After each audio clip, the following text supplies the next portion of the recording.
Independent thoughts, independent life. This is Chad Benson. 10,000 people have recently died. 9,950 of them, or thereabouts, are people who hadn't been vaccinated. This is a simple, basic proposition. Actually, it sounds like math. Kind of. Sounds a little bit like math. You know, yesterday said somebody tweeted at me, and I completely get this, by the way. They said for somebody who is doesn't want to tell people to get vaccinated, you kind of talk down to people who aren't vaccinated. I said, look, I get that, right? You listen, I'm just a math guy. I'm a data guy, right? I look at math and I look at the data, and this is what it says to me. People who are vaccinated going to do all right. People who aren't vaccinated, they're going to have more issues. That's just the reality of it.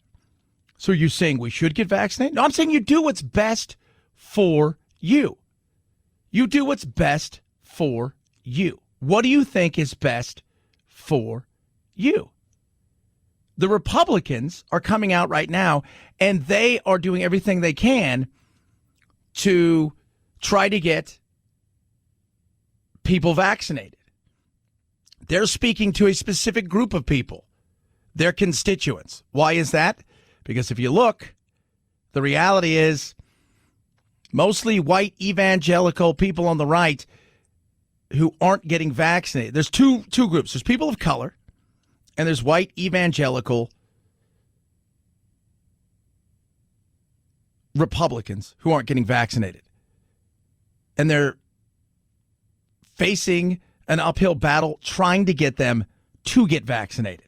There's this new CBS News poll that shows 29% of Republicans refuse to get vaccinated compared to 6% of Democrats. Is that why we're seeing a tone change among some members in your party on vaccines and being more outspoken, taking the virus seriously now? What do you think is behind that? The Delta variant is spreading. We don't want to go through more government shutdowns. The Republicans have always been very vocal that we need to keep the economy open. We can't afford to continue to pay people not to work and hand out stimulus checks. We've got to be safe. We've got to be vaccinated and take this very seriously.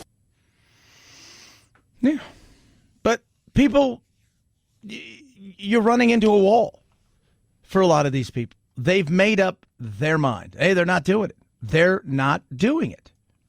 Everyone should be vaccinated. 97% of the people who are in the hospital now were not vaccinated, and that's really unfortunate because the government has spent a lot of money. Operation Warp Speed was a success in creating the vaccines, and it's to the point to where everyone probably should have already been vaccinated, but it's not too late, and hopefully we can continue to see an increase in vaccination.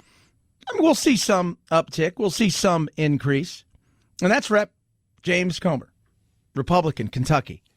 Yesterday, you heard a Republican from Kentucky by the name of Mitch McConnell was telling everybody, hey, you know what? Maybe you guys should get out there and get vaccinated. Right? Remember this? 97% of the hospitalizations in the country for COVID are unvaccinated people. It never occurred to me after 3 highly effective vaccines were developed in under a year that we'd have difficulty getting Americans to take the shots. But that's obviously where we are. These shots need to get in everybody's arm as rapidly as possible, or we're going to be back in a situation in the fall that we don't yearn for, that we went through last year. Alabama, 94% of COVID-19 hospital patients. And 96% of Alabamans who have died from COVID-19 since April were not fully vaccinated. Kentucky, you heard it there. Across the board. I watched an interview yesterday. Guy who was in the hospital, and he was on a ventilator. He had COVID. They asked him, did you get vaccinated? He said, nope. I said, are you going to get vaccinated? He said, nope. And he's like, why? He goes, because I don't believe this is real. Like, you're not fixing that. Like, you can't. There's no reasoning with that. You don't believe it's real? I can't help you at this point in time. I can't help you. This doctor sent a sobering message out. She was on Facebook. Dr. Brittany Kobia, I think her name is. She says just before she goes to intubate people, they're saying to her, hey, give me the vaccine. And she goes, unfortunately, I have to tell them it's too late. It's too late. Now, the majority of people are going to survive this, but it is the small little bit of what's going on right now that is going to cause a major pain in our ass outside of the human toll, which is potential of shutting things down again, potential of going indoors again and having these bizarre, wacky mandates in certain states and in some maybe, who knows, because you just don't know, right? Got to wear a mask, and you can't wear a mask because I decided my freedoms are being, impeded upon, and then the battle begins. Some people are going to be sitting there getting frustrated over the fact that their office is going to be like, all right, you guys got to start wearing a mask again because we need to CYA ourselves. And you're like, oh, my God. I'm waiting for that here. And the frustration comes where you're like, hold on a second. I already have got I've had it and I've had the vaccine. I've done everything possible. Now you want me to wear a mask indoors again? That's the frustration I think a lot of people are feeling, the vaccinated towards the vaccine. It's not just about whether or not it's a smugness towards like, dude, do you really believe this? Do you really believe you're going to become an egg or a waffle or whatever you think you're going to become, or that Jesus isn't going to like you anymore? Or do you really believe those things? But a lot of people out there that have this in their minds, even in their darkest depths, you're not fixing that. The fact is that many people who remain unvaccinated, about half of them, they have these fixed beliefs about the pandemic. They think the pandemic has been overhyped. They also think that they will not get seriously ill if they develop COVID. And so these are fixed beliefs that are very, very difficult to change. So even though we have some Republican leaders speaking out now, as well as some conservative media outlets speaking out with pro-vaccine messages, I think that it'll be very difficult to move those people who have fixed beliefs. Hopefully there are still those who are on the fence that can be moved. And I think some will. But you're still going to have 50 plus million adults that are never going to get vaccinated. It's just not going to happen. And that's just the way it is. It's just not going to happen. I think some people will come around over a period of time because, as we have talked about on the show numerous times, if it's their idea, if they don't feel forced, if it is a situation where they go and they're able to kind of make it a situation where they happen to be somewhere, they don't feel like they're being forced into it by an employer, the government, whatever it is, their wife, their boyfriend, their husband, their mom, their aunt. People will eventually. But that's going to be over a period of time. That may take several more months. And this, to me, is a situation where I'm thinking, okay, how bad can this really get right now? How bad? Well, if we are to believe what's out there, it's going to get numbers-wise ugly, which we all get this. We don't need the tragedy in massive form for government to make big, overreaching rules and jump into it. The Delta variant, which is spreading, and it's the dominant variant here in the United States. This is Will Humble. He is used to be the health director here in Arizona, and you can see him all over the place. He's on MSNBC and CNN and Fox talking about this, talking about what's going on in the UK and how we should look at this. Right now, they're about 6 weeks ahead of us. They got the Delta variant about 6 weeks before we did, and they have similar vaccination rates, and that's exactly what they see.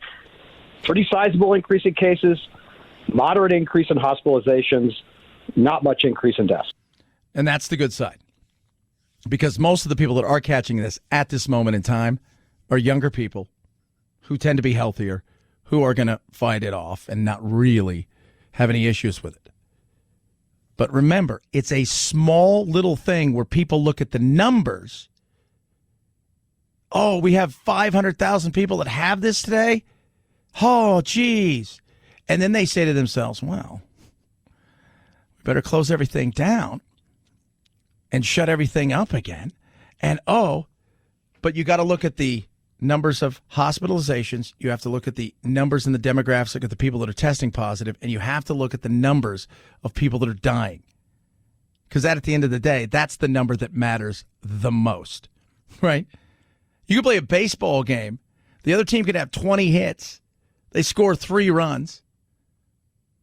You could have 1 hit, but you score 4 runs. Which number mattered the most? 4. 323-538-2423 at Chad Benson Show is your Twitter. Tweet at us, text the program. Love hearing from every single one of you. Biden last night was doing his thing. We're going to touch on that. And, of course, jobs. 419,000 claims for unemployment benefits were filed last week, an unexpected increase toward a level last seen in early June. Economists had expected weekly jobless claims would hit a new pandemic low. The signs are still good for the labor market since more people seem to be quitting than are being laid off as they seek higher paying jobs. But this is a concerning number as COVID-19 cases rise across the country and potentially threaten economic progress. Yeah. So, and that's the worry, right? But people are quitting rather than being laid off. And why that matters is because they're looking and knowing full well that opportunity is out there for this guy or gal can't give me a raise. My company here, I know they can't give me a raise, but I know the people across the way can. So I'd rather leave here, go across the street and start working there because they're going to offer me X amount of dollars more than I'm getting right now because they can do that. So that's why there's some concern, but not a ton. 323-538-2423 at Chad Benson Shows your Twitter. Tweet at us. Text the program. Raycon, best earbuds around. Been up early editing this morning, putting stuff together for a couple voiceover things I had to do. And I tell you what, I put my Raycons in, and I love them. It's just seamless Bluetooth pairing. It is incredible to work with these things. They are awesome. And I love using these things because of the fit. It allows me to keep everything quiet so I can hear everything. Whether you're working out, whether you're listening to just music, whatever it is, get the best in the business, Raycons. Seamless Bluetooth pairing, better sound quality, better design. You're going to love these things in a price point that's incredible. Well under $100. 45-day happiness guarantee, 1-year warranty. Get yours now. Save an extra 15%. BuyRaycon.com/Chad. BuyRaycon.com/Chad. BuyRaycon.com/Chad. Saves you 15%. Chad Benson Show.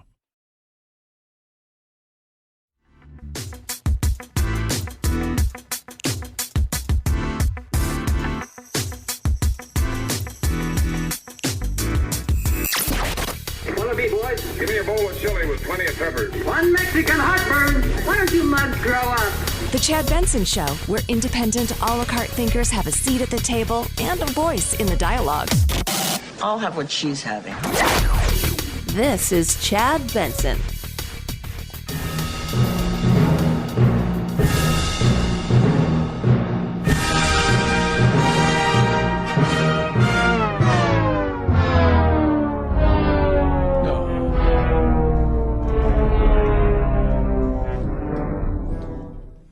Yeah.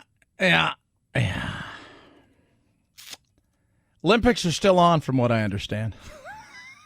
That's what I understand.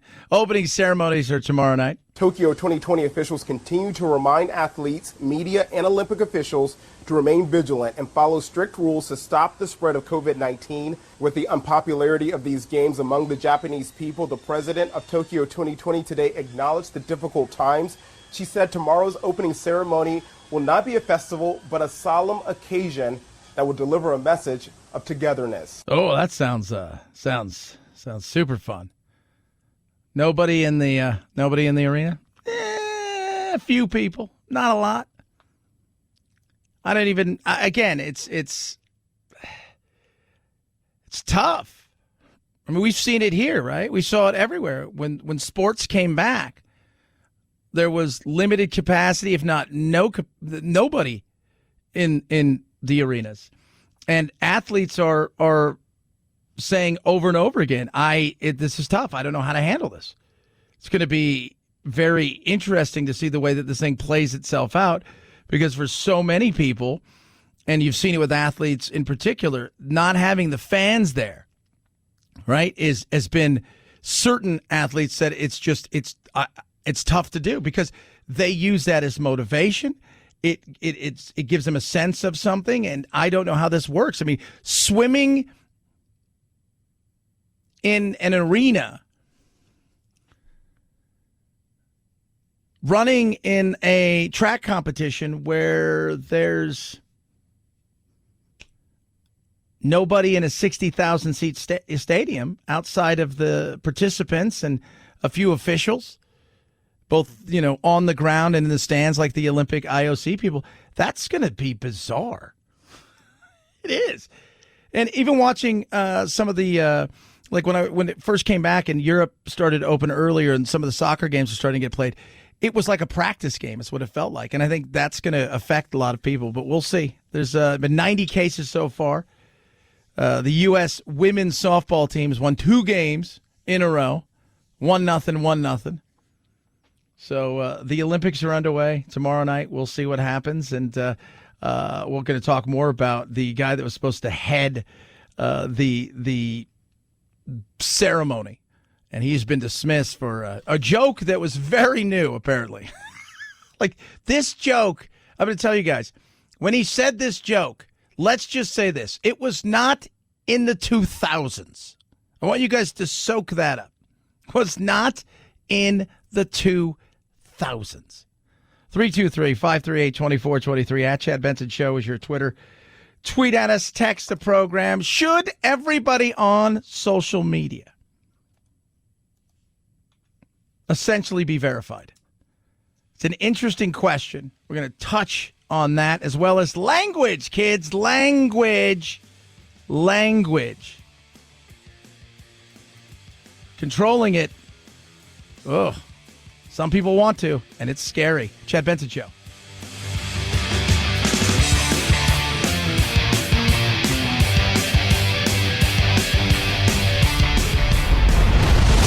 The Chad Benson Show.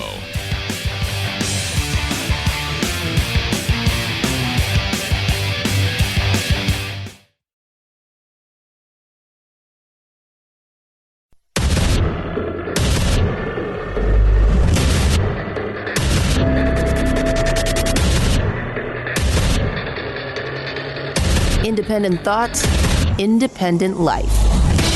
This is Chad Benson. I think you're going to see a lot of heterogeneity in how the country approaches this wave of infection. So I would support any mayor, any local official that feels they need to take temporary steps. These will be temporary steps. Look, the end game here was always going to be a final wave of infection. We had anticipated that the summer would be relatively quiet and we'd have a surge of infection in the fall, and that would be sort of the final wave of the pandemic phase of this virus, and we would enter a more endemic phase where this virus just becomes a fact of life and it circulates at a certain level, and we deal with it. Oh, wait, Chad, how long have you said that? 15 months? Yeah. And the wave is arriving potentially a little bit early because we're, end of July, heading into August. I think a lot of people expect it to come right around September, October. And in theory, that is going to hit us probably about then because, we're probably about a month behind now. The UK. And the UK is going through their kind of final phase, if you will, because it has to do with, because the people are going to catch it now. Think about this. So the people are going to catch it now, people that are unvaccinated. So they're going to build up those natural immunities. There's already been a bunch of people who've got natural immunities built up. They're not catching it. If they are, it's very minimal. Same thing with people who've been vaccinated. So we've talked about this thing's going to be endemic. At first, we had to learn to just live around, kind of hide from it, just do what we could. Then we had to live through it. And now we have to learn to live with it and above it because it's not going anywhere anytime soon. But it's going to become such less of a factor in our everyday lives. I think what you're seeing right now is that the end game is a very big wave of infection in the summertime with a much more transmissible variant than we thought we'd be dealing with, earlier than we thought we'd be dealing with it because that variant became prevalent far sooner than we expected. against the backdrop of a population that isn't as vaccinated as we expected. Yeah. Not a shocker, right? Like, that's not a shocker that we're not as vaccinated as we should be. Because people, again, it became politics. And once politics landed in this, and, people always say, trust science. I think a majority of people trust science. And sometimes people have a tough time trusting things they don't understand. I think we all get that, right? I don't get this. I don't understand how it works. And some people do. Some people are just like, well, I don't understand it, but this person, I trust this person. When politics gets involved with science, what ends up happening? Politics takes over science. Science then is used for political gain, which turns people off and makes people not trust. And that's completely understandable. Whether it's climate change, right? That's a big thing. There's no doubt that we as human beings have contributed to climate change. There's no doubt about that. How much of a contribution have we had? Well, I think we've had a pretty decent size. At the same time, let's not forget the fact that, you have 7 billion of us on the planet. Did you think nothing was going to happen? The earth will be fine. But when people use that science to control things, people don't trust because they don't see it no longer as science. They see it as a tool in an arsenal for people and powers to be to control things. And control is mightily important. It's a very interesting thing, control.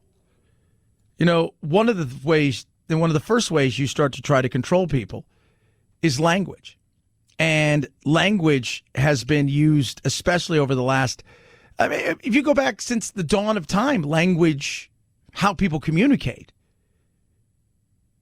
is so important. You look at the likes of Adolf Hitler. Who did he admire? He looked up to Mussolini. Why? Because Mussolini was able to command things using language, using all of that stuff. And he thought, he got an autographed picture of Mussolini. That's he would practice. Both of them would practice using language, using this. Great orators of today practice. Having command and presence is one thing. But being able to use the language and weaponize it, that's terrifying. And that's happening now. Protect black birthing people. Have you noticed how language is changing? Birthing people. Birthing people. At this Zoom congressional hearing, most every speaker said, instead of mothers, birthing people. Birthing people. Why? Here's President Biden's budget director. We think our language needs to be more inclusive. Okay, more inclusive. That sounds great. More inclusive. Wow, more inclusive. Okay, what does that mean? First of all, foremost, what the hell's a birthing person? Well, because men can have kids. Trans men can have children. Men who are born, or as they would like to say, assigned male at birth, cannot. Oh, yeah. But it's the language, right? It's the language. Language matters. It's not just what you say, it's how you say it. Because if you can get people to start changing their language, which we've done now, we have people censoring themselves in lots of ways, even in things they believe passionately for fear of being fired, for retribution of cancel culture, which is a very, whether people want to believe it or not, it's very real. In the name of inclusion, activists are changing other words. Equality is now equity. Mistress is companion or lover. Affirmative action is diversity. And now speech can be violence. A transgender woman of color walking down the street and being called a man is an act of violence. One of the most pernicious things about the social justice control of language is this use of the word violence to describe language. That's the new thing. So, wait, I said something, you took that in such a way that it was violent towards you. You feared for something. And we're not talking about a large group of people who are chanting death, death, death. And we're talking about somebody who, hey,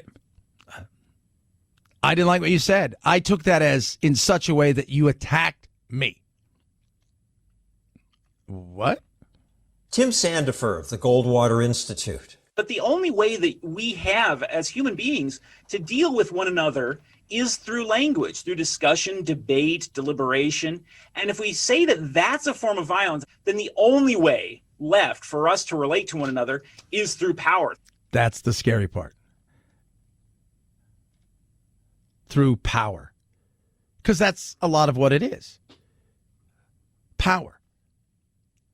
Changing the language and getting people to change things, getting people to change their behavior, not because they're thinking to themselves, you know what? I eat too much. I drink too much. I'm making a personal choice to be better at something. I don't like the language I use. No, it's fear. And that fear, people like to wield that power. You're white. Why should anybody listen to you about this? Because what I say has or doesn't have merit on its own. One of the big problems with the social justice movement is the idea that people's mindset is controlled by their skin color. And that, although it may be called anti-racism in today's world, is just plain old-fashioned racism. Yeah, it is. Plain old-fashioned racism. In so many ways. And it's scary because I see it out there. I see it, in places and where you're just like, I've got friends now who I've grown up with, who I know who they are. We still talk, and the way they text me and the way that we talk is not the attitude they have or the jokes that they would say or the things that they would even put online. And the way that they put it online now is it's so sterile and so wokey that I'll text him and start laughing like, what the is dude, I just, goodness me. If I said something, if I even joked or if I mislabeled somebody, I don't want to get in trouble at work. I'm like, who wants to live like that? Linguist John McWhorter calls woke racism a new illogical religion that misleads. You learn that the idea is that where there are white and black disparities, we're supposed to call that phenomenon racism in the same way as Archie Bunker was racist. The country is going straight into the dumper. And it never fully holds together to anybody who really keeps thinking about it. My writer's room is all Latinx. I use the term Latinx because Latinx is a gender inclusive term. Latinx is social justice manipulation of language. The term Latino originated in the 1970s as a reaction led by Hispanic people themselves. So they chose the word Latino or Latina. Not Latinx. That's a pretend made-up word. Half of our news staff is, I guess, Hispanic, Latino, whatever. 3 of them were born in Mexico, moved here, are citizens now, married with kids. They're Latinos. Not a one of them uses Latinx, and they all think it's stupid. And oh, by the way, they're all in their 20s.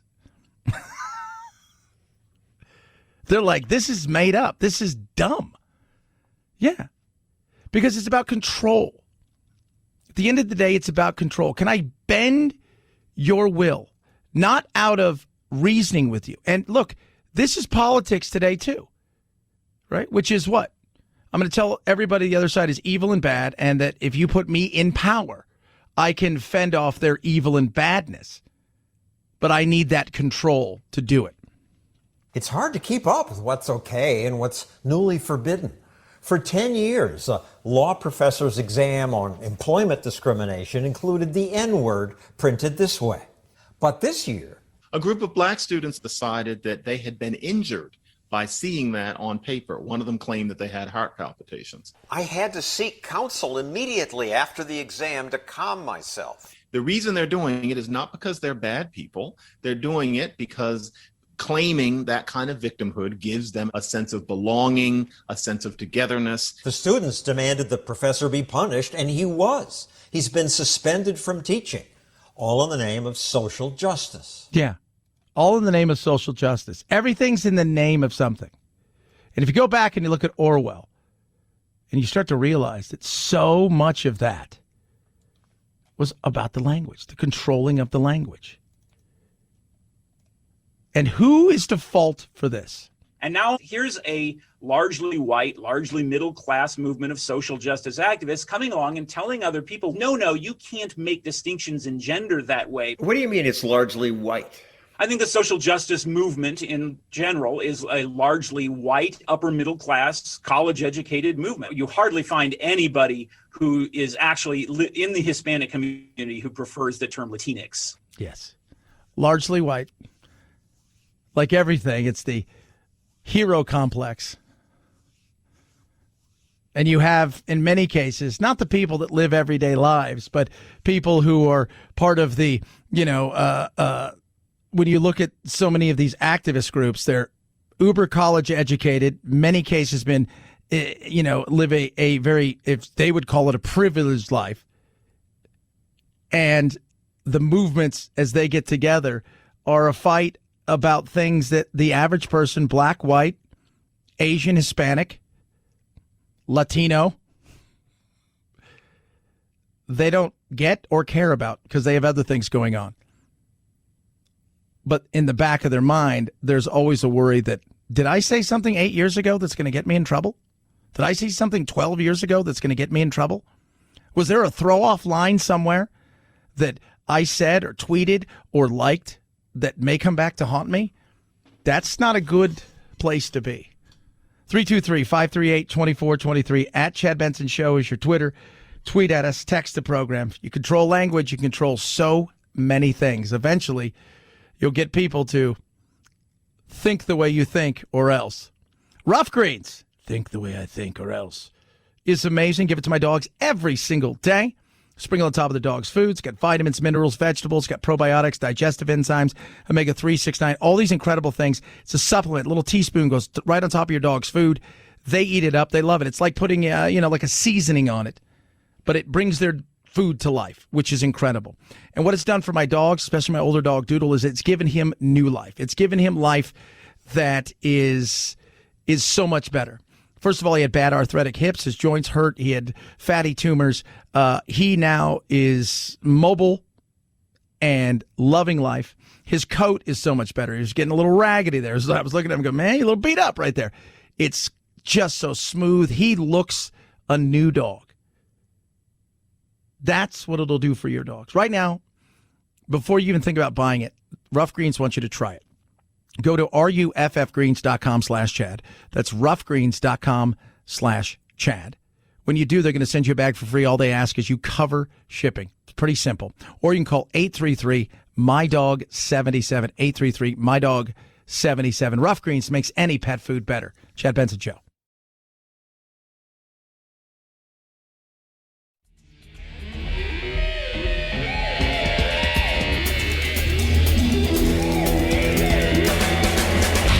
You go, boy. This isn't about right or left. This is just about right and wrong. Right you are, Chad. The Chad Benson Show.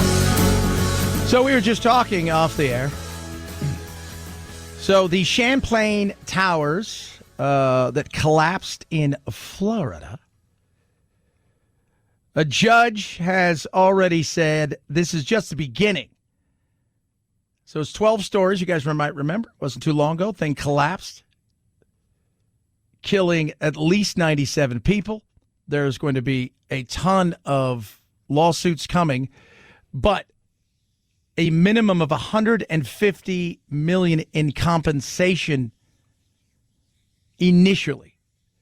$50 million in insurance of the Champlain Towers South building, and at least $100 million in the proceeds from the sale of the property where the structure once stood.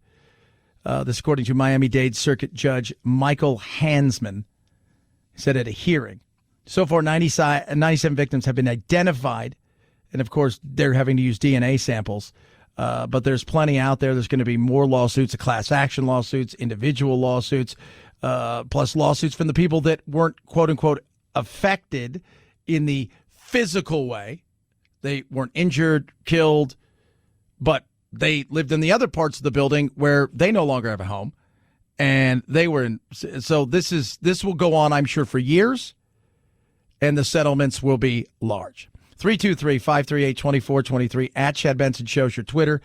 Tweet at us, text the program. We like good stories. I love good stories. Too many negative stories out there. We were talking to Bill Barr earlier about, this week we were listening to him talking about we need positive stories. This is a positive story about a man who's old taking his kid to treatments. He's 96, and he's with Judge Frank Capiro. And if you guys don't know who he is all over the place. This guy got a citation for driving. Which means that you were exceeding the speed limit in a school zone. I don't drive that fast, Judge. I'm 96 years old, and I drive slowly, and I only drive when I have to. I was going to the blood work for my boy. He's handicapped. You were taking your son to the doctor's office? Yeah, I take him for blood work every 2 weeks because he's got cancer. You are a good man. Yeah. What do you think the judge did after listening to all this? Listen, sir, I wish you all the best. I wish the best for your son, and I wish you good health, and your case is dismissed. Good luck to you, and God bless you. If you've never seen the judge, he is interesting. He talks to people. He has a laugh with them. He treats them with utmost respect.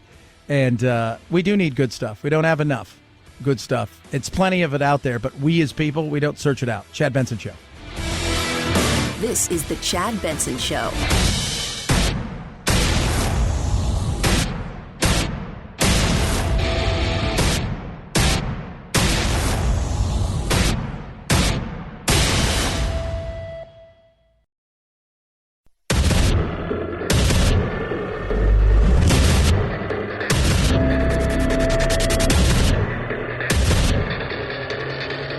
Independent thoughts, independent life. This is Chad Benson. The fact is that many people who remain unvaccinated, about half of them, they have these fixed beliefs about the pandemic. They think the pandemic has been overhyped.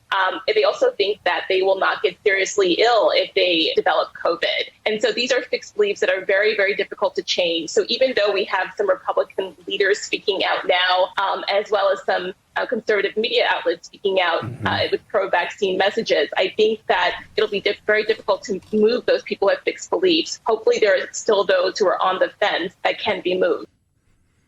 There will be some people on the fence of the vaccine world will, they're not anti.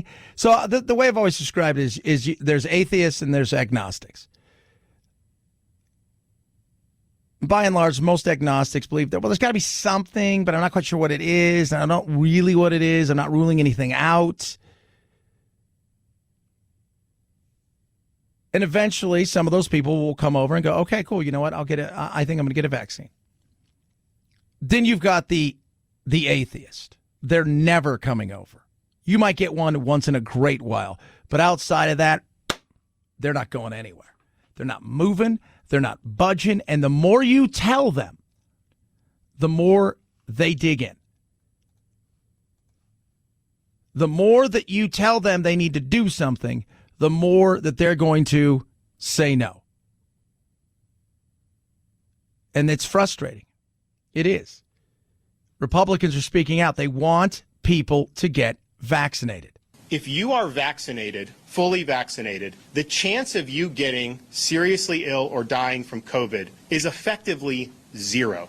If you look at the people that are being admitted to hospitals, over 95% of them are either not fully vaccinated or not vaccinated at all. And so these vaccines are saving lives. They are reducing mortality. That right there is Ron DeSantis. Why? People are looking at Ron and saying, what the hell's going on in your state, Ron? I mean, you were the bee's knees, and Florida's having more than an uptick in the coronavirus. Everybody is. He's telling you this. Hey, go get vaccinated. There was almost 9,000 cases in Florida yesterday. You go back to June 22nd, there was 1,600. June 8th, there was about 1,000. It's ramping up again. It's going to, because it's not going anywhere. It's not. And the Republicans are making a big push because they understand who are our constituents in a lot of places. Conservative,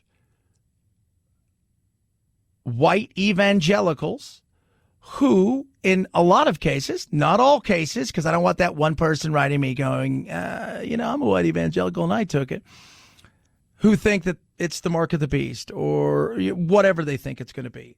And this is their constituents. I can guarantee you the two groups that are suffering the most: people of color who have a distrust for the government, right-wing, mostly white Christian conservatives, but who also have a distrust for the government. So there you go. Those are the two. And who's suffering? They are. Their constituents are dying. Biden talked about over the last couple months how many people had died from this. And he talked about it, and it was very interesting because last night he had one of these town halls where Don Lemon goes, all right, I'm going to throw you a ball. It's going to be underhand. And if you miss, don't worry, we'll put it on a tee for you. 10,000 people have recently died. 9,950 of them or thereabouts are people who hadn't been vaccinated. This is a simple, basic proposition. A majority of them probably on the right side of the aisle. I was watching a guy yesterday on one of the TV news things in between my other show. We had it on, and there was a guy who had been in the hospital. He'd been ventilated. He'd gone through the whole thing. And they asked him, were you vaccinated? He said, no. So are you going to get vaccinated? He said, no. And they asked him why. He said, because I don't think this is real. And I'm like, you're not fixing that. Like, that guy's not jumping on the bandwagon. He's not. He's not. He's not getting on that bandwagon. But I can almost guarantee he didn't vote for Biden. If I had to put my house, my money on the line, I'm probably thinking, give me a second. And that's why they're coming out strong. That's why they're imploring.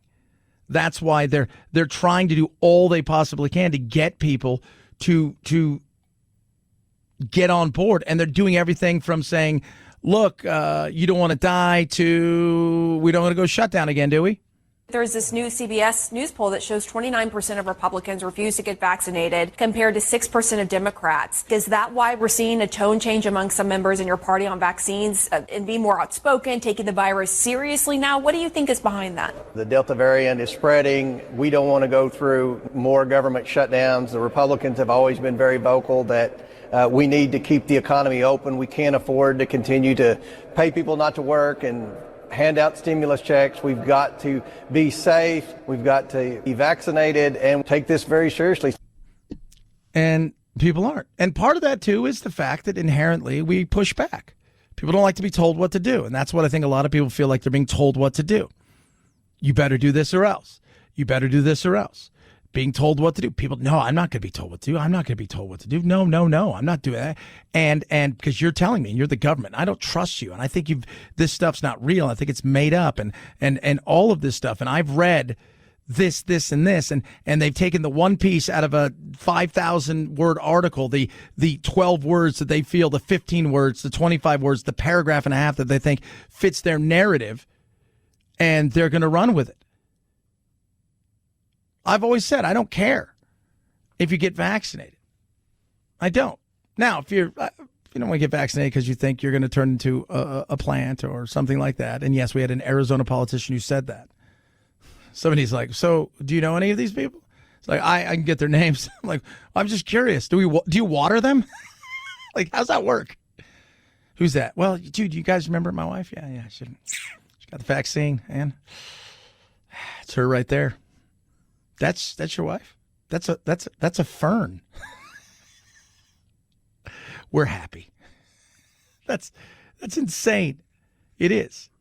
But that's kind of where we are at this point in time.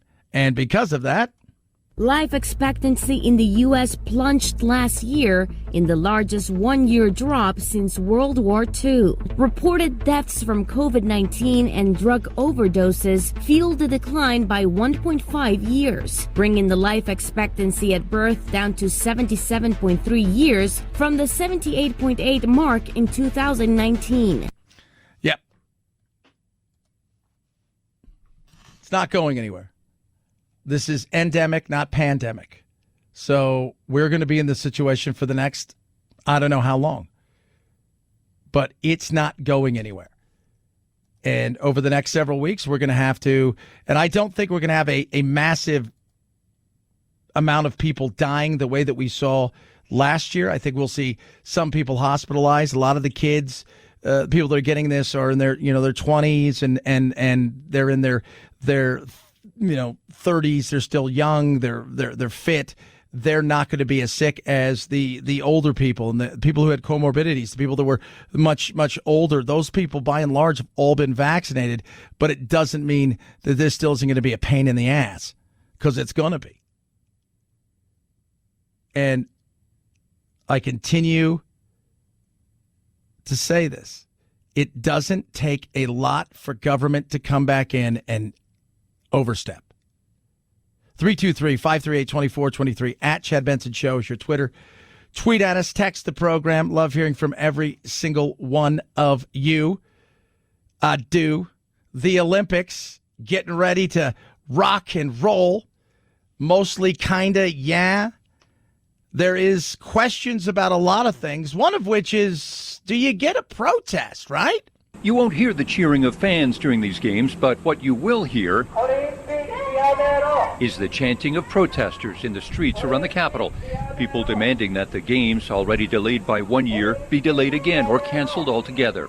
Nearly 2,000 new coronavirus cases were reported here in Tokyo in the last day. One anti-Olympics demonstrator held a sign asking, is it more important than life? For some people, it is. You're going to lose $20 billion. $20 billion. You've lost so much. And this is, they have till tomorrow, I guess, to cancel it in earnest. I don't think they will.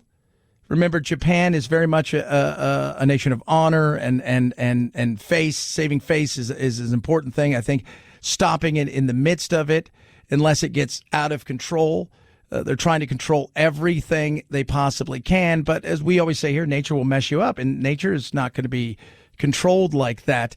But you can put it in a controlled situation enough, I think, to get through this. But this is one of those bizarre situations, and the protests you're seeing, which a lot of people were worried about, the protests for these Olympics were going to be people taking a knee and all this stuff. Now it's people don't want the Olympics. They don't.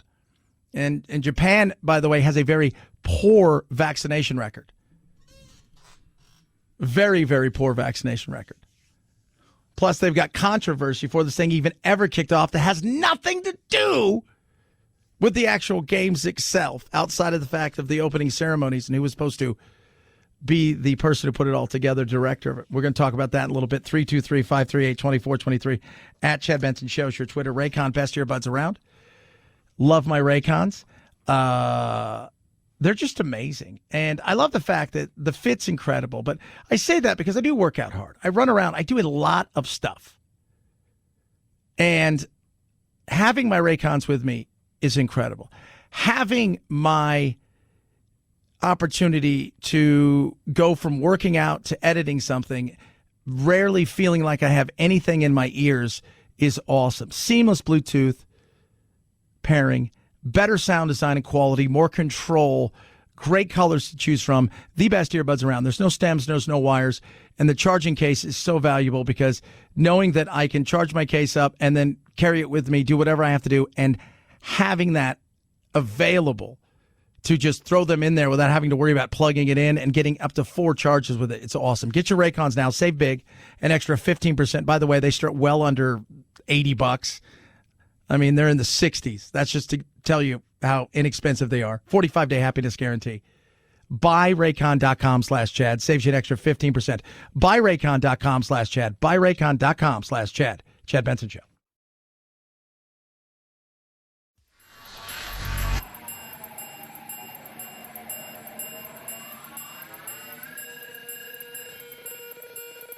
Set Chad straight.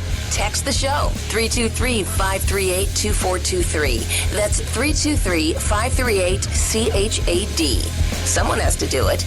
Might as well be you. The Chad Benson Show. 5, 4, 3, 2, 1, 0. Ignition. Liftoff. Now it's time to find out what's trending. What's trending? Yeah, what does that mean? I mean something, right? Like it's trending on the old internet. What's trending? Let us take a peek and find out what's trending. Yes, lots of stuff trending. Eric Clapton's trending on the old Google because he says he won't play venues that require COVID vaccines because he's all like, I believe in freedom. And everybody's like, you're a jerk.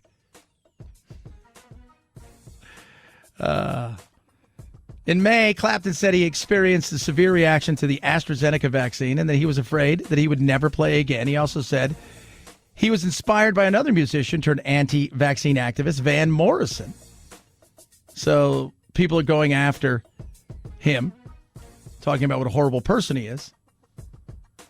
For saying, how dare you do something like that? No, I look, I think once you're vaccinated, you shouldn't have any fear. And you shouldn't have any fear anyways. You're going to survive this outside of a very few amount of people. But it's a lot when you think about, oh, my God, if you put 600,000 people, oh, my God, that's a ton of people. But when we're in a nation of 370,000 people and 370 million people, you're like, oh. Have you ever noticed that it's a lot of people that have died? But then when 1.5 million people cross the border in like 7 months, it's like, that's not a lot of people. Oh, okay. Is that how we're doing people now? Yeah, the Olympics, U.S. women's national team lost. People ask me all the time, why aren't the men there? And it's very interesting. So we've got an amazing young group of kids who are playing professionally in Europe. And I'm talking about, we have probably, as far as the young group of kids, we may have the top 5, in the world, players in their, late teens, early 20s. We didn't call them up to play in the World Cup or the qualifications for the Olympics because it was more important for them to get big experience in their clubs and for their livelihood than to come play. And that's why we didn't qualify the men. So that's a lot of people are asking that question. The other thing, Bobby Bowden, the great Hall of Fame coach, the only coach I would have played football for. And I thought about it. I kicked when I was in junior high. I had like a 55-yarder when I was in junior high. In fact, we used to have to go down to the other side for extra points, even though we scored at one end, because the first 2 games I played, I kicked the ball into a freeway, a very busy freeway. So he says he's at peace. He's 91 years old, and he's got a terminal disease. Head on over to Google, where everybody fights about everything. The Olympics and the lack of fans is crazy right now. They're showing like there is nothing in some of these huge stadiums. There's nobody there. People are like, oh, my goodness me. That is just nuts. It is weird. It is. It feels, and in certain cases, they pump the noise in for TV. They make it feel that way. But when there is none of that, it does look like a practice is going on. It does. It's so bizarre. Oh, my Lord. Top of that, you've got more soccer news that's trending. You got plenty of stuff about the Capitol riots that's trending. Plenty of that stuff. Oh, my Lord. Did you see some of that stuff yesterday? I was like, he's putting somebody on, and he's putting these people on. And Pelosi's like, I'm not letting them come on. The only one I want to have come on is her. We'll discuss a little bit of that. Plus, speaking of the Olympics, he was supposed to head up the opening ceremonies, and something he said last century got him in trouble. Chad Benson Show.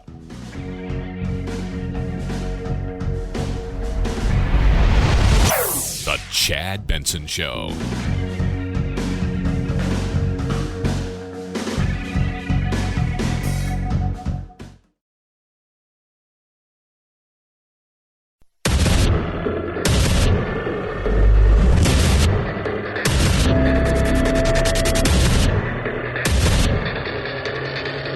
Independent thoughts, independent life.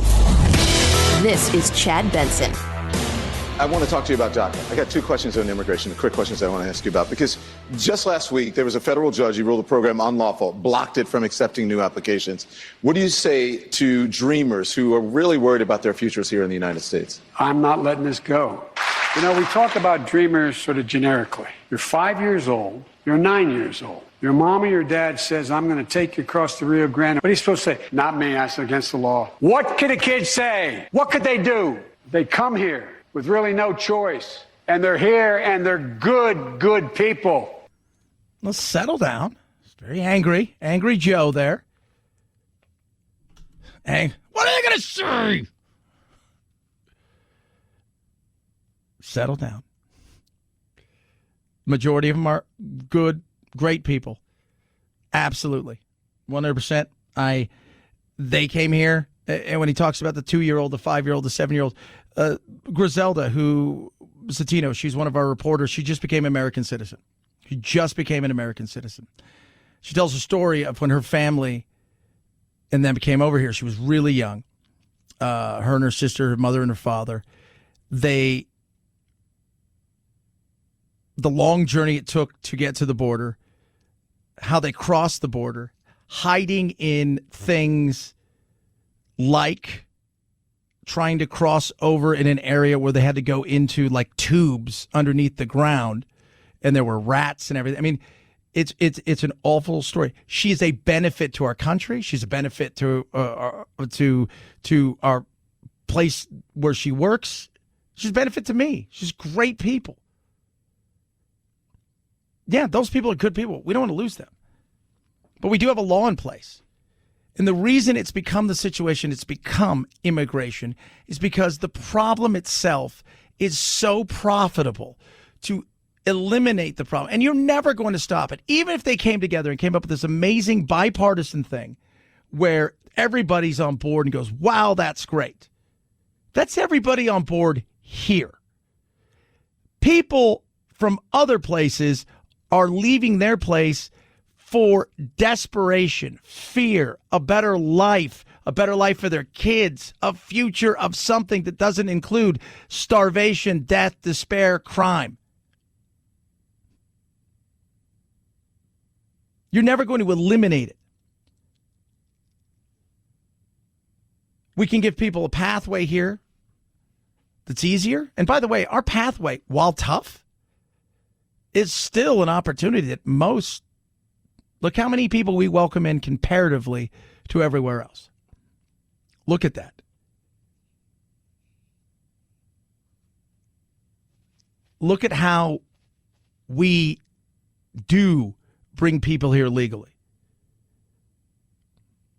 The reality of it is, though, we will never see anything, I think, done in a real manner because we've got two sides that depend too much on cheap labor. The money's too big. There's so many things that go into it. And why would people give that up? It's the golden goose for some. It is the golden goose. They're not going to just go, we don't want to do that anymore. And that's sad because it affects people across the board. People in this country, it affects people coming from other countries. It affects everybody. But the people that don't really feel it are the ones that are profiting off of it. They feel it in a way where like, look at this here. This is a big ATM machine for us. 323-538-2423 at Chad Benson Show is your Twitter. Tweet at us, text the program. Should you be verified? Should you be verified when it comes to social media? After racist online attacks on black athletes during the Euro Cup, actor Idris Elba wants social media sites to make users prove their identity so they cannot troll people anonymously.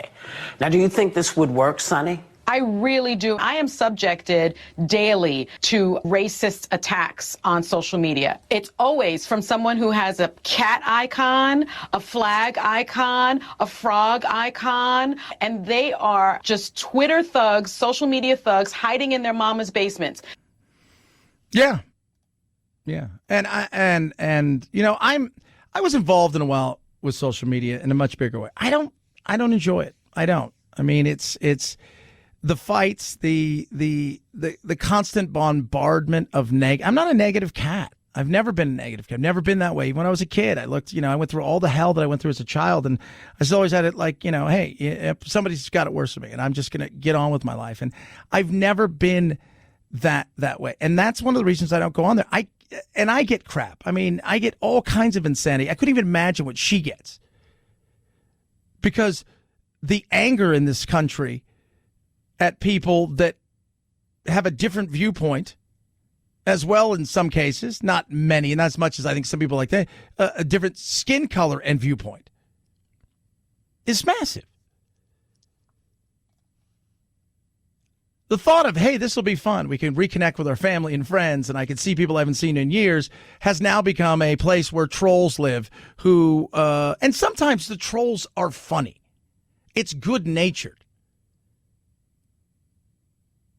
But more often than not, it's vile. But you're never going to be able to get people to get... You can't ask a person, hey, verify who you are so you can be on Twitter or you can be on Facebook or Instagram, and then at the same time go, well, they shouldn't be verified and ID'd if they're going to want to vote. That's insane.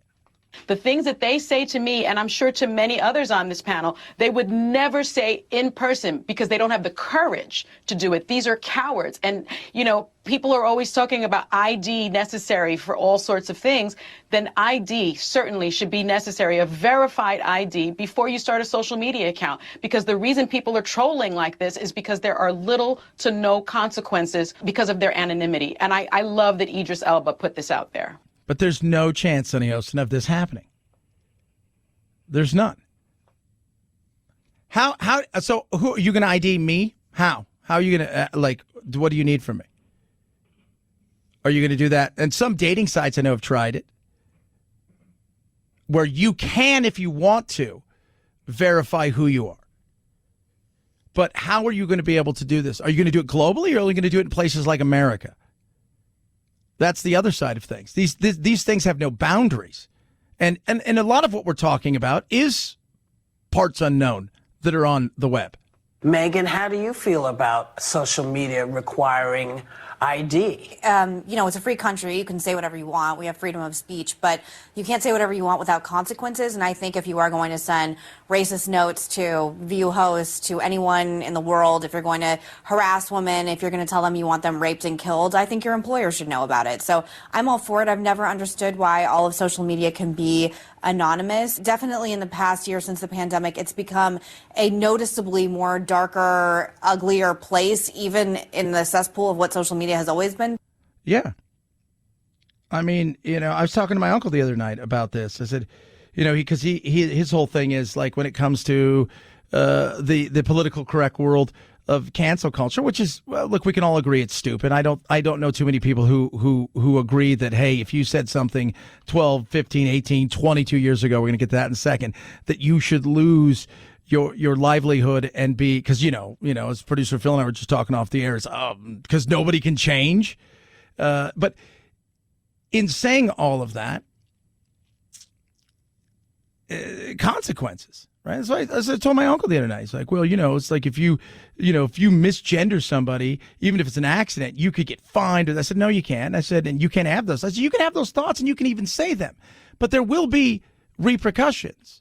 There will be things that you may face.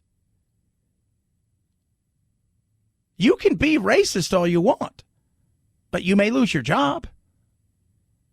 Right? Like you can be sexist all you want, but you may lose your job. Those people we're not talking about. The people I worry about are people's like, hey, did you know Jim said a joke 12 years ago? Yeah, he did. Do you know what he did? No, he said this. Oh, well, we got to fire him. That's the stuff that's stupid. That's the things we want to protect from. And this isn't going to do anything because you also have to think about this. People like the anonymity, and it used to be fun. Some people nowadays, with the fear of being fired, want to stay anonymous because it's no longer what you say, it's how you take it. You could say, I believe that marriage is between a man and a woman based on the fact that I am this religion, and that is my belief. Not wishing any ill will to somebody. And you could face repercussions of losing your job. That's insane. So you stifle yourself, or you set up some other way to communicate that in a way where you can still engage. And that's that fear thing we talked about with language. We're self-censoring ourselves out of fear of something. It's not that you can't say it. Yeah, but it's not a bad thing to say. And it's just we're having an argument or a talk or discussion. It's how things are taken, and that's the problem we have. The argument against it is that you lose your privacy. Well, you're looking at Exhibit A. I have no privacy. Everything that I write or say, By the way, you court people and you're on television. You've chosen, Joy Behar, to not have privacy. I have chosen, based on the industry that I am in, not to have privacy. Now, do people go overboard with that? Absolutely. 100%. But you have chosen, Joy, to go out and court the limelight. And in doing so, there are those repercussions that come with that, both good and bad. Let's be real. It's not all bad. Joy makes a nice living. She does okay for herself. I'm actually responsible for. And so why shouldn't some loser who's living in his mother's basement also be responsible for what he says? We would cut down on a lot of this kind of hate speech. Yeah, but you're not looking to change people's minds, and that's the scary thing. What people are looking to do is punish people. And the fear is always this: who gets to verify them, and who gets to decide what, quote unquote, is that speech? I took something as violence. You said something to me that I feel was violent because you disagreed with me. Therefore, I should want to punish you. That's the issue that I have with so much of this. And getting verified again, getting the blue check mark, and you're going to do that for everybody, time consuming, all of this stuff. That is just good luck on that. 323-538-2423 at Chad Benson Show is your Twitter. Tweet at us. We'll pick this up on the other side because I do want to talk about what the guy in Japan said and when he said it. And when you hear this, you're going to be like, really? Rough Greens makes any pet food better. Give it to my dog every single day. Feed it to him by putting it on top of his dog food. It's a supplement. It's just take it like a teaspoon, little pinch, like you're dealing with seasoned salt, right? You spread it all out and you get it out there and he eats it up. And my dog Doodle is probably about 10. He is happy. He's healthy. He's got joint pain that is barely recognizable. When over the last 2 or 3 years, we saw it get worse and worse to the point where we thought about putting him down. And now he is bouncy and happy. It's got vitamins, minerals, vegetables, got all these amazing things in it. And it has helped him with his digestive tract. It has helped his fur, and it has helped his joints. And it's changed his life. Try it yourself for your pups. If you love your animals like I love mine, I think you're going to be really surprised. They don't even want you to pay for it. Rough Greens wants you to try it first before you buy it. You just cover the cost of shipping. Go to RUFF, roughgreens.com/Chad, roughgreens.com/Chad. Cover the cost of shipping. You get a bag for free. Or call 833-MY-DOG-77, 833-MY-DOG-77. Rough Greens makes any pet food better. Chad Benson Show.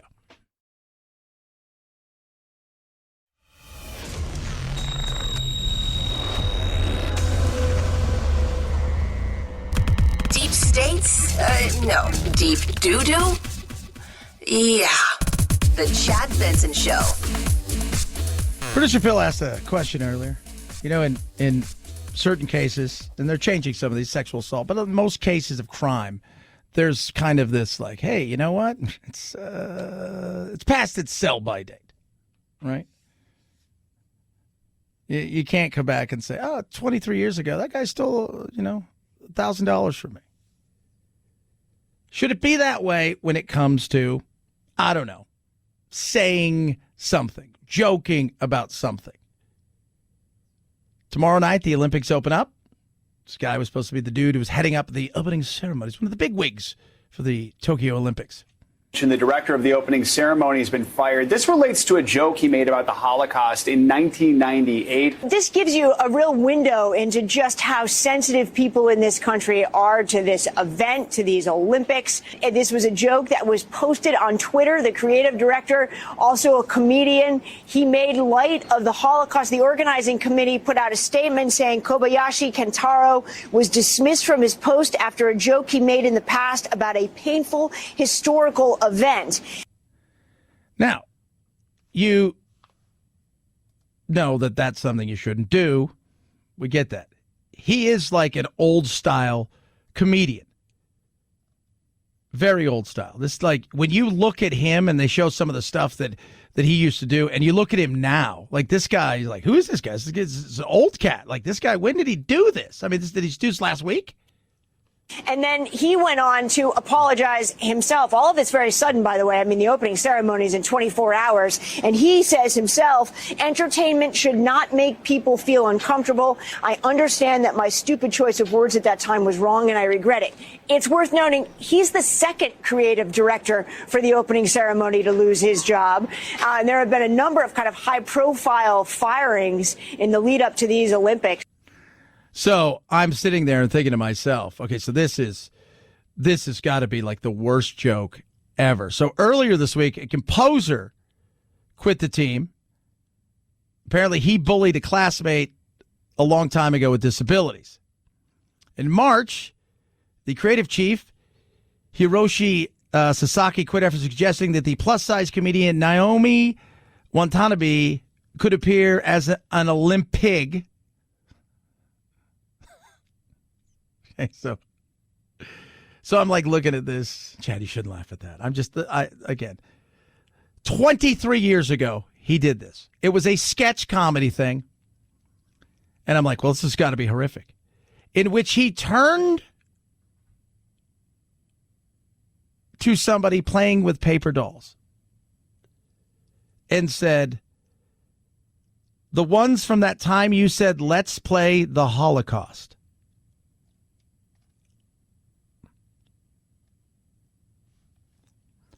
Apparently, we have never, and again, it's a different culture, different thing. They're already in a situation where they're struggling tremendously with all these things, with the COVID and everything. But it is silly, right? Like, first of all, yes, Holocaust jokes are stupid. I think we can all agree with that. But comedians, in particular, take on things that other people don't do. And comedians, in particular, find humor in dark places. This was 23 years ago. It's frustrating. It really is. And it's not just here, it's the world that's facing this insanity at times. And I don't know what to do. Don't watch comedy anymore, by the way. If you're offended easily, my bet to you is do not watch comedy and do not watch Daniel Tosh or Jesselneck. You will not be happy. Chad Benson Show. This is the Chad Benson Show.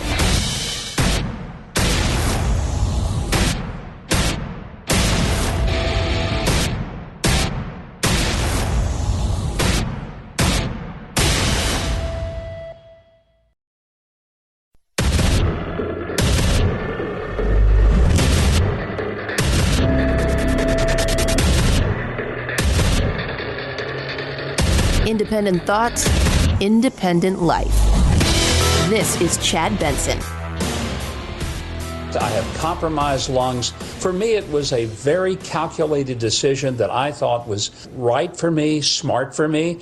But if somebody decides not to take the vaccine, they're no threat to me because I've had the vaccine. I encourage people to take it if it's something that you feel like would help you and protect you, but it doesn't make me less a conservative, nor does it make me more compassionate, nor does it make me smarter just because I've made a medical decision. Some people get a root canal, other people just pull their tooth. I don't think it's a matter that one makes another a moral superior in doing something like that. That was Huckabee. We played that yesterday because that's a very rational take on something. He made, in what we would call the world, a business decision, but for his health. I looked around. I made said decision based on the things that were in front of me and the data I had that this is something I need to do. I went and did it. It's great. It's awesome. That's what you should do when it comes to something like vaccinations. And somebody asked me earlier today, they tweeted at me, say, why does me not getting a vaccine impede on your freedoms? And I said, they don't directly impede on my freedoms, just like me getting a vaccine doesn't impede on your freedoms. What ends up happening, though, is when enough people get sick and the government decides to react in a way where we start shutting everything down again, then our freedoms are taken away. So indirectly, that's what ends up happening. And I can't blame that on anybody, but the government overreacting, which they have. Let's be real. You know, the people out there that aren't getting vaccinated, and there's a group of people, and I take away everybody under the age of 12. You know, when we look at these numbers and say, well, you know, only half of America is fully vaccinated. Yeah, there's about 25% of America that can't be vaccinated.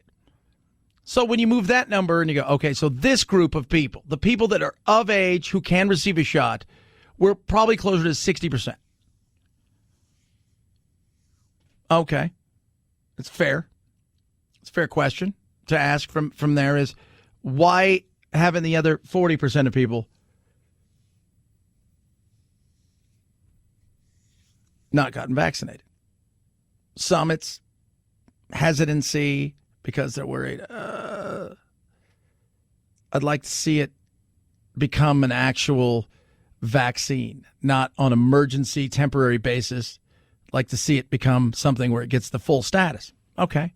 Others are still in that wait.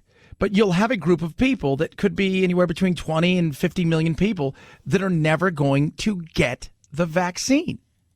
The fact is that many people who remain unvaccinated, about half of them, they have these fixed beliefs about the pandemic. They think the pandemic has been overhyped. And they also think that they will not get seriously ill if they develop COVID. And so these are fixed beliefs that are very, very difficult to change. So even though we have some Republican leaders speaking out now, as well as some conservative media outlets speaking out with pro-vaccine messages, I think that it'll be very difficult to move those people who have fixed beliefs. Hopefully there are still those who are on the fence that can be moved. And some people will.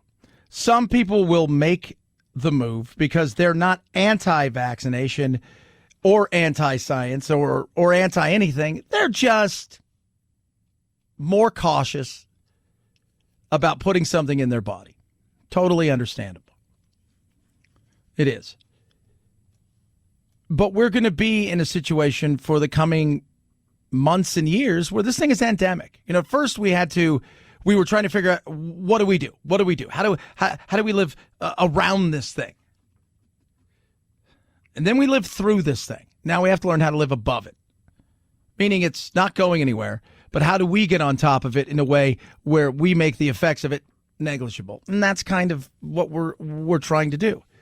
And it's going to come in a sense that we're going to get to the point where we're at a herd immunity level because enough people have had it and been vaccinated or just straight vaccinated that it's got nowhere to go. But when you hear people and you see the reasons why people don't want to do it, there is a large group of mostly evangelical white Republicans and people of color in the Latino community and in the black community who want nothing to do with this because they don't feel that this thing, the vaccine, is safe. They felt it came about too fast. They felt that this thing is there's just no way that something could be done like a vaccine in this short period of time. Yeah. Understandable again. Why some people think that way. 323-538-2423 at Chad Benson Show is your Twitter. Tweet and text said program, people. Enjoy it when you do. Love hearing from you. So the Capitol was under a siege. Remember that? And it was. I mean, I go back and forth with people like, was it really a takeover? Look, Call it what you want. And don't make the argument, oh, well, look what happened after, the riots took place in Minneapolis because George Floyd's, the death of George Floyd and everything. Don't make that argument. It's a horrible argument to make. It is. It's a silliness. What took place that day was insane. We need to figure out, was there more to it than meets the eye? And I would like to see it done in such a way where you have normal people who aren't famous politicians, meaning they love being famous as much as they love being politicians, who aren't championing their team in a partisan way, looking for sound bites and destruction, who want to find out, hey, look, were there people that really wanted to do certain things who had a much broader look into what this thing was going to be, and they thought to themselves, hey, you know what? We're coming here to do this because we think the president wants us to, as misguided as that insanity is. Or are you only interested in making brownie points? Right? And this lady right here, she only wants the brownie points for her side, Nancy Pelosi. This is about our Constitution. It's about our country. By the way, she will stomp on the Constitution with her 6-inch stilettos whenever she feels damn well like she wants to.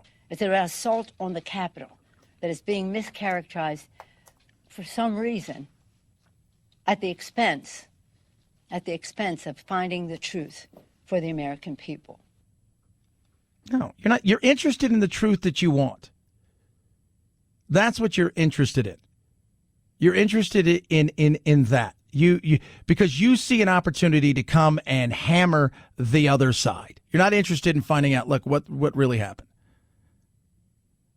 Was this a cold, calculated thing, or was this something that took place? Were people really coming in here to burn it all down and to restore Trump, or did people get out of control?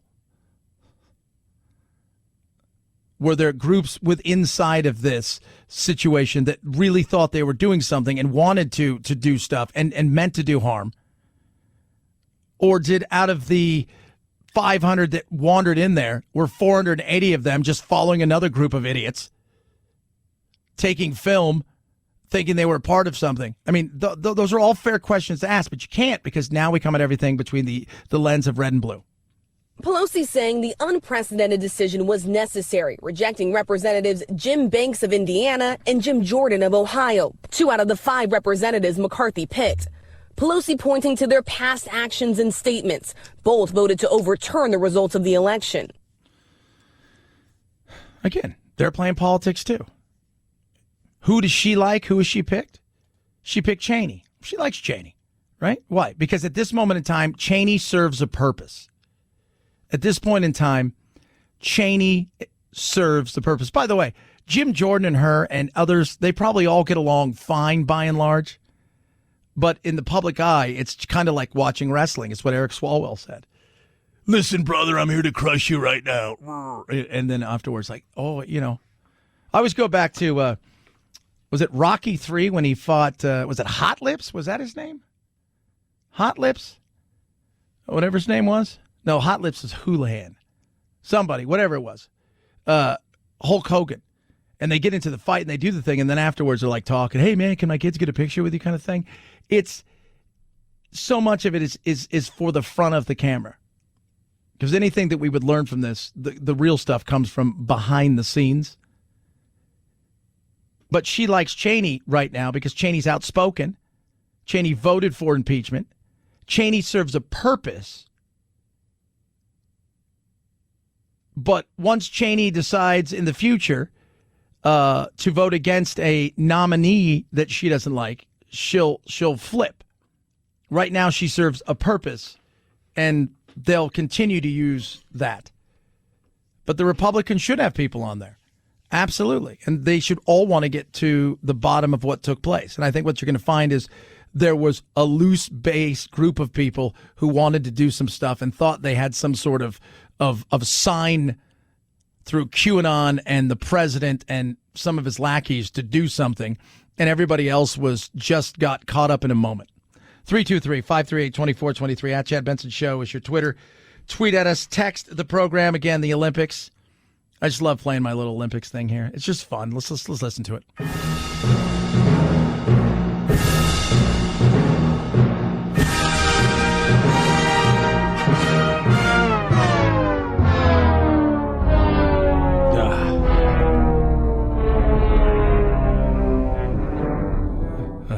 Sadness indeed. The Olympics they've already started, but tomorrow night is the giant ceremony, and it's going to be very exciting. Listen to it. Tokyo 2020 officials continue to remind athletes, media, and Olympic officials to remain vigilant and follow strict rules to stop the spread of COVID-19. With the unpopularity of these games among the Japanese people, the president of Tokyo 2020 today acknowledged the difficult times.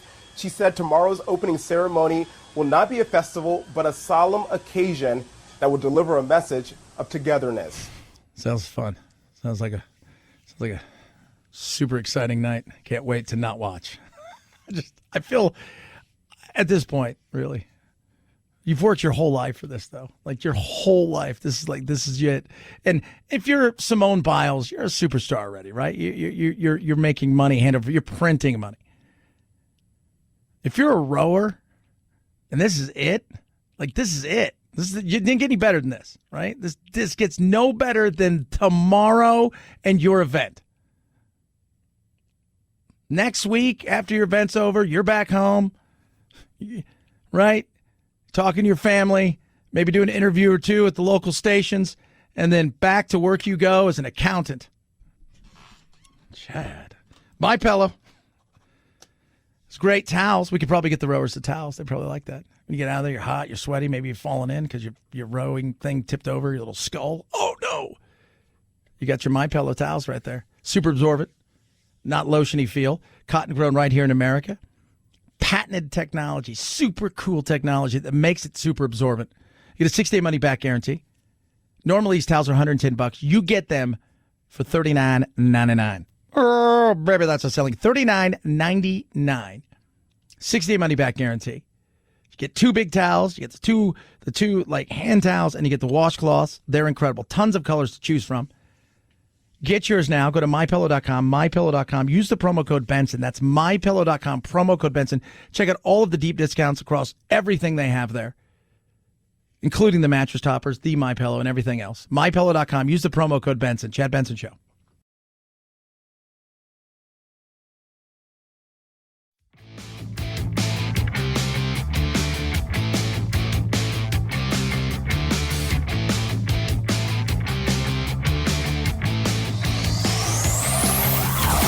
Check out our Chad Benson Show Facebook page where you can hang out or hang your grievances out to dry.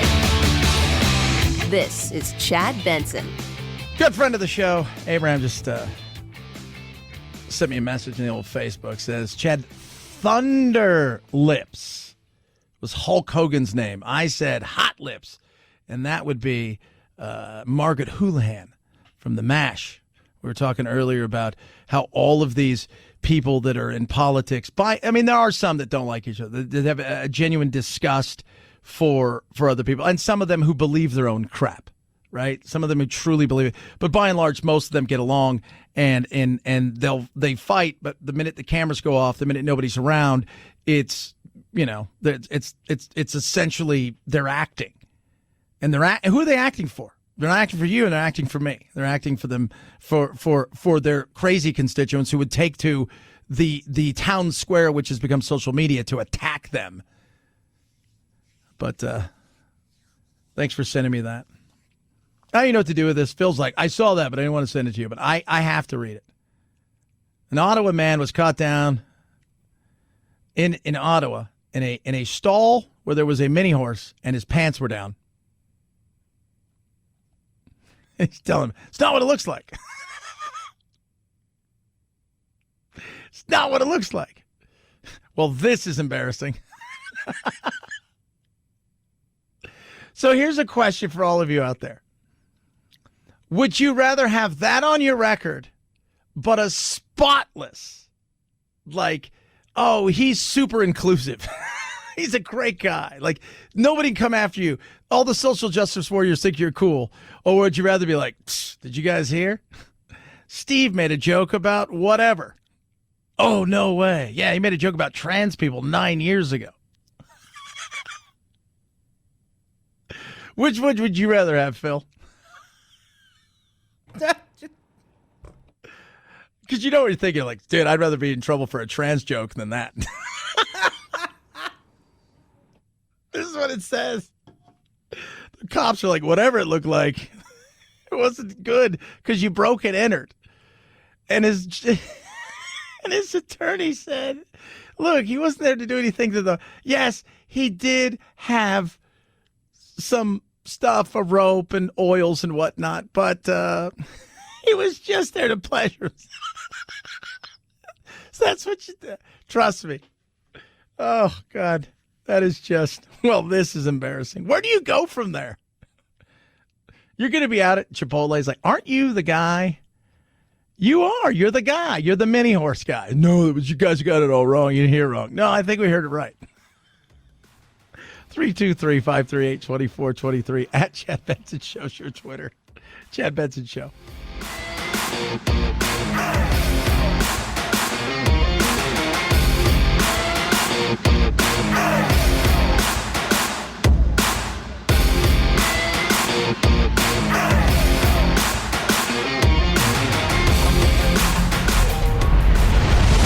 The Chad Benson Show.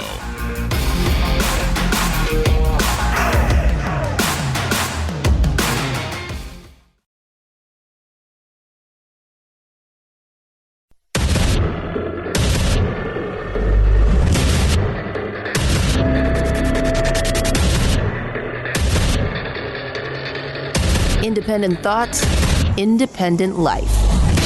This is Chad Benson. We're just concerned about, legal action being taken if we go to a mandatory vaccine prior to the UA being lifted. Yeah. So could there be mandatory vaccines? It's possible. I mean, there are places where mandatory vaccines are schools, one of them. Right? Unless you get something from your doctor or religious, they want to see your vaccine card. And people are asking, like restaurants in some places are like, hey, you know what? If you're going to work here, you got to be vaccinated. Hospitals, if you're going to come in here, you have to be vaccinated. And people are like, well, you have to show your vaccine card. That's what about a HIPAA violation? A HIPAA violation, and that they're not the same. You're not using that to spread that for insurance reasons, any of that. You're just asking somebody, are you vaccinated? You're not asking, okay, here's your card. Okay, come on in. You're not going to take that, splash it out, use it for other reasons, personal reasons, whether it's deny claims, is that you're not using it in that sense. So that's how people think that they're going to be able to get around that. But yes, there's going to be lawsuits. There's going to be lawsuits. It's coming. So be prepared to be prepared. Drives everybody crazy. So over so much of this crap when it comes to the fact that we just can't, we can't get along. It's not even about, it's like, can we not just take a step back and go, hey, what's the best thing for us at this moment in time when it comes to this infection?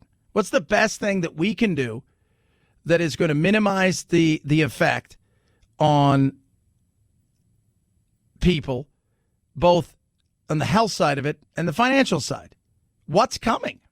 I think you're going to see a lot of heterogeneity in how the country approaches this wave of infection. So I would support any mayor, any local official that feels they need to take temporary steps. These will be temporary steps. Look, the end game here was always going to be a final wave of infection. We had anticipated that the summer would be relatively quiet and we'd have a surge of infection in the fall, and that would be sort of the final wave of the pandemic phase of this virus, and we would enter a more endemic phase where this virus just becomes a fact of life and it circulates at a certain level, and we deal with it. Yeah, and that's kind of what we're going to be doing. So that's what we've talked about. It's not going anywhere. It is going to be here. It is going to be here for a very long time by the looks of it. And based on that, it's something that we have to figure out. How do we make this negligible? that the impact on the economy, that the impact on children, that the impact on health, that the impact on liberties and freedoms are negligible. I don't want anybody's liberty taken away. Sure don't want mine taken away. I don't want my freedoms taken away. I don't want anybody doing any of those things. And I don't want them to do it in the name of safety. But like I talked about yesterday, all of us do have personal responsibility. Not just, how do our actions affect other people? My freedoms end where your freedoms begin, and vice versa. We're about 6 weeks behind the UK. UK saw a huge spike, but they didn't see a massive amount of hospitalizations and deaths. They just saw a lot of positive tests come back. I think what you're seeing right now is that the end game is a very big wave of infection in the summertime with a much more transmissible variant than we thought we'd be dealing with, earlier than we thought we'd be dealing with it, because that variant became prevalent far sooner than we expected, against the backdrop of a population that isn't as vaccinated as we expected. No, we need to be much better at vaccinating ourselves, but also understanding that, it's a situation where you're going to be dealing with people who, for whatever reason, will never get vaccinated. And you're not going to get too many of those people to change their minds. You may get a few here and there on the hard, never going to do it. And then you've got the people that are kind of in between who will probably do it, just not today, don't feel an urgency, unsure about it, not quite getting the status of being a full, kit and caboodle vaccine that's not in the quote unquote, emergency authorization phase. The fact is that many people who remain unvaccinated, about half of them, they have these fixed beliefs about the pandemic. They think the pandemic has been overhyped. And they also think that they will not get seriously ill if they develop COVID. And so these are fixed beliefs that are very, very difficult to change. So even though we have some Republican leaders speaking out now, as well as some conservative media outlets speaking out with pro-vaccine messages, I think that it'll be very difficult to move those people who have fixed beliefs. Hopefully there are still those who are on the fence that can be moved. And I think there is. But we're always going to have that 20% that will never be moved. They're not moving. They're not going anywhere. Might be as high as 30%, depending on where you look. But you're going to be in a situation where if we need to get to 70% vaccination rate, if you think that's where it is, I think 55 to 60% is kind of what we're going to get to. And the rest of it is just going to be a situation where it is going to be people who catch it. And because of that, they built up natural immunity, and they need to count towards immunity. It should be immunity, not just you're vaccinated, unvaccinated. If you've had it, you've already got some immunity towards it. How long does any of these things last? We still don't know. 323-538-2423 at Chad Benson Show is your Twitter. Tweet at us, text the program. Love hearing from every single one of you. If you are to get on a plane, Frontier Airlines offers you all kinds of stuff, like fist fights. Okay, Karen. Come on, you is black. You better move your ass. Oh,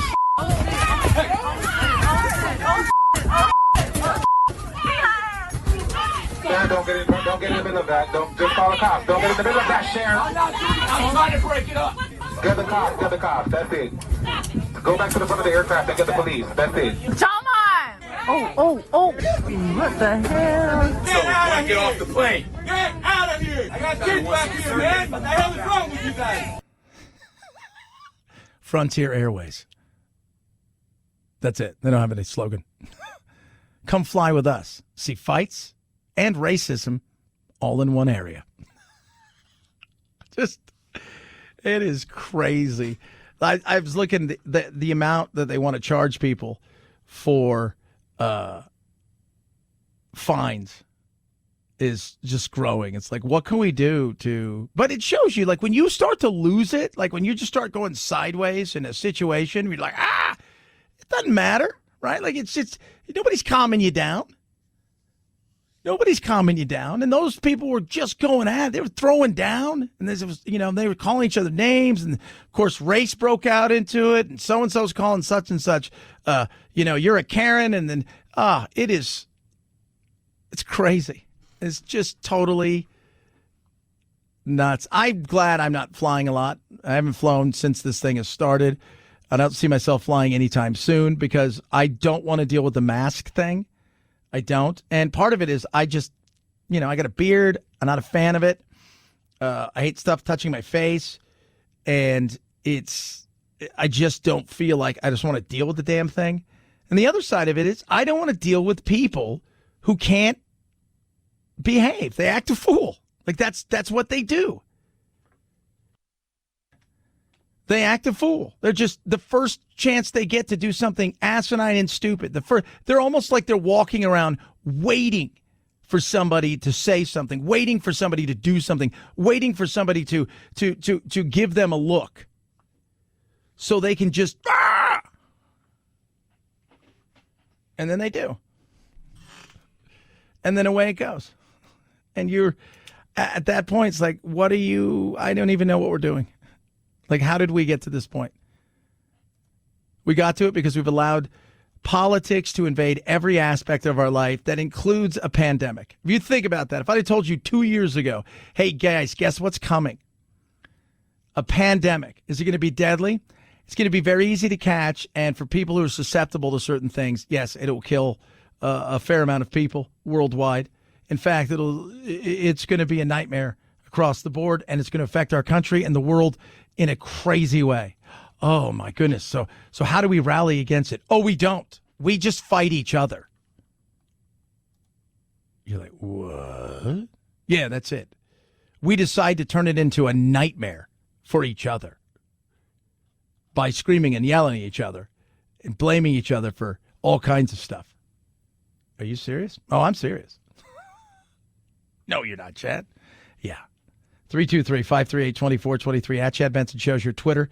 Tweet at us, text the program. The life expectancy dropped by about a year and a half last year. So we're like 77 and a half now, went down from like 78.9. The interesting thing, they mentioned the coronavirus, but the other thing they mentioned is drug overdose. We had 93,000 last year. Suicides were up. Drug overdoses are up. We're in a situation, a mental health situation that is a real struggle. Coming up, Paula Bird, Vice President of Behavioral Services at Novant Health, is going to join us. We're going to talk about the issues going on, the struggles that are going on right now, and how people are turning to substance abuse and things like that to try to help themselves and ease the pain. So she joins us straight ahead. Chad Benson Show.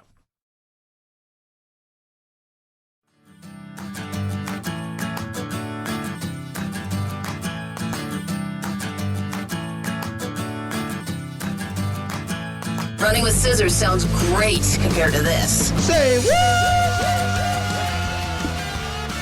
The coronavirus has really shown how lacking we are in a lot of places, especially when it comes to the mental aspect of things. And there is a pandemic going on with that as well, and this has really exacerbated that. Joining us now is Paula Bird, Vice President of Behavioral Health Services at Novant Health. And thanks so much for joining us today. And first and foremost, mental illness is really right now has come to the forefront because of the pandemic, and it is crazy. How should people start to think about seeking treatment? Thank you, Chad. So seeking treatment depends on what's going on with the individual. So if someone is actively suicidal, that is a medical emergency, and you need to call 911 to be able to get help very quickly. We treat that just like we would a heart attack. But if it's something other than a life-threatening concern, one of the best places to start is with your primary care provider. They should be able to help connect and refer you to a behavioral health therapist. Also, you need to understand your insurance coverage a bit as well, because different types of therapies are covered by are covered differently by some of the insurance companies.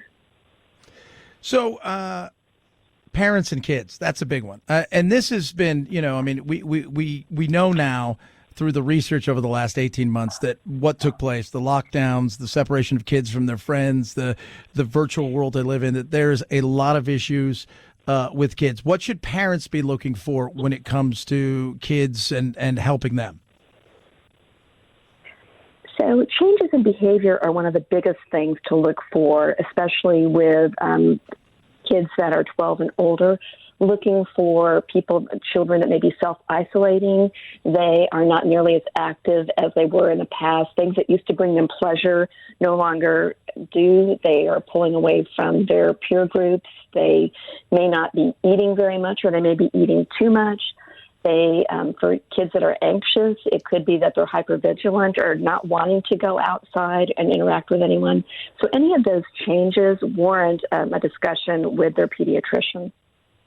Talking to Paula Bird, Vice President of Behavioral Health Services at Novant Health, as we talk about the issues with substance abuse and with really the struggles people are having on the mental side of stuff. I think when people hear mental health, they think you're going to get diagnosed as crazy and you're going to have to live with this forever. It's not curable.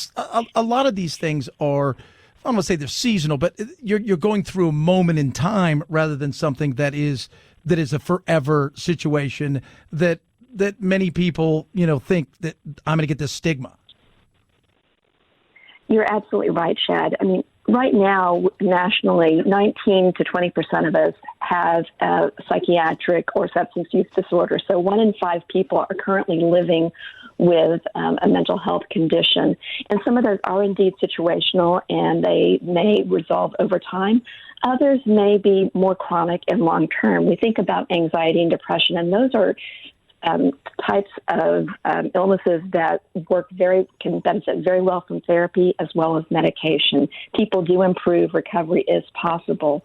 We also have some serious mental illness such as schizophrenia, but that doesn't mean that people are not living satisfying long lives. Recovery is possible, and we treat those just like we do any other chronic condition such as diabetes. How do people cope? Like, what are some of the things that because people looking around, it's like, okay, am I going to get strategies, especially because a lot of things can be done now virtual and because people aren't seeing people. My aunt, she's a therapist and she sees people over the last year and a half. She's out of California. She's been seeing people virtually. But what are some of the strategies to help people? Because people still need coping because they're worried now that we're going to head back in again. You're absolutely right, and I do want to piggyback onto the virtual therapy. That's actually been one of the best things that has happened with COVID, is that the expansion of telemedicine, telepsychiatry. We've seen at Novant Health that individuals that are in therapy are not missing their appointments now because they're able to go on virtually. So they're not having to find a babysitter. They're not having to drive to the clinic. So we're very excited about that. We're hopeful that the insurance companies will continue to reimburse at the same rate as an in-person visit.